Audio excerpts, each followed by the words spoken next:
Jorge Mario Bergoglio, the man who would become Pope Francis, began his life far from the grandeur of the Vatican. He was born in Buenos Aires, Argentina, in 1936. His upbringing was humble. He witnessed firsthand the struggles of ordinary people. This experience would shape his worldview and his papacy. Bergoglio's path to priesthood was not direct. He trained as a chemist before entering the seminary. He was ordained a priest in 1969. He rose through the ranks of the Jesuit order, known for its intellectual rigor and commitment to social justice. He became Archbishop of Buenos Aires in 1998. In 2013, the world watched as Cardinal Bergoglio was elected Pope. He chose the name Francis, a clear break with tradition and a nod to Saint Francis of Assisi, known for his humility and love for the poor. This signaled a new era for the Catholic Church. Pope Francis embarked on a path of reform and renewal. His papacy emphasized compassion, dialogue, and a preferential option for the poor. He called for a church that was less inward-looking and more engaged with the world. He challenged the faithful to embrace mercy and forgiveness. His message resonated far beyond the walls of the Vatican. Throughout his papacy, Pope Francis faced persistent health challenges.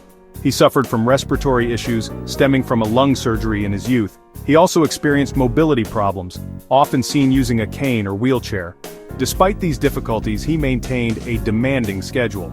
In February 2025, Pope Francis was hospitalized for bronchitis and pneumonia. Concerns grew as his condition worsened. He spent several weeks at the Gemelli Hospital in Rome. He received specialized care and prayers from around the world. Through it all, his spirit remained strong. He even joked with reporters, showing his characteristic humor and humility. This resilience in the face of adversity became a hallmark of his papacy.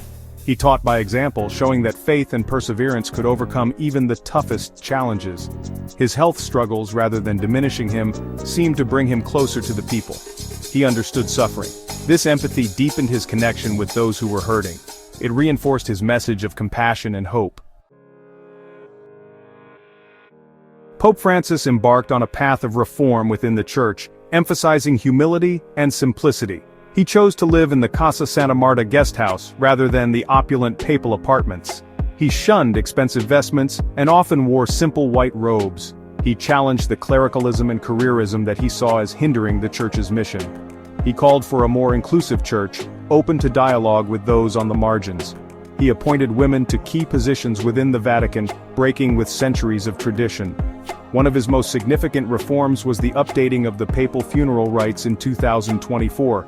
He insisted on simplicity and a focus on the essentials of the faith. This reflected his own humble approach to leadership. He understood that the Church's credibility rested not on pomp and ceremony, but on its commitment to serving the poor and marginalized.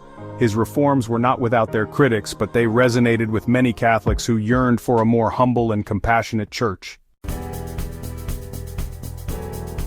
Pope Francis's impact extended far beyond the walls of the Vatican. He became a global figure, respected for his moral authority and his commitment to peace and justice. He played a key role in brokering the historic thaw in relations between the United States and Cuba. He spoke out forcefully on issues such as climate change, poverty, and the refugee crisis. He challenged world leaders to put aside their differences and work together for the common good. His message of compassion and solidarity transcended religious and cultural boundaries. His legacy is still being written. However, it is clear that he will be remembered as a transformative figure who left an indelible mark on the Catholic Church and the world. He showed that faith could be a powerful force for good in the world. He inspired millions to embrace a more merciful and just society.